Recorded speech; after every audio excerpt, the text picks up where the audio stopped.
पटकावलाय, कशा भावना आहेत, काय सांगशील? आनंद व्यक्त आहे. तो 2-3 वेळा महाराष्ट्र केसरीला हात होतो, दुःख होतं, पण आज शिदारी सोडली नाही. जोपर्यंत हिंद केसरी महाराष्ट्र केसरी होणार आणि आज कष्टाची चीज झाल्यासारखं वाटतंय.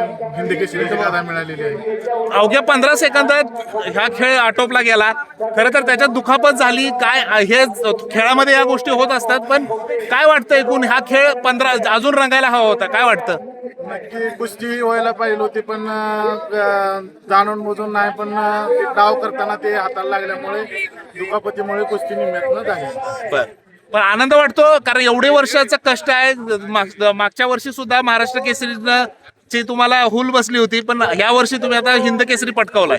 नक्कीच चुलतेचं स्वप्न पूर्ण होतं, ज्याने मला आज ह्या गाडीला मी आहे की माझे चुलते काकासाहेब गायकवाड बसतात, काकासाहेब पवार बसतात, गोविंद पवार, शरद पवार, बापू रासकर, रणधीर पोंगाल, अमोल काशीत, या सर्वांच्या कष्टामुळे मी आज हिंद केसरी झालेलो.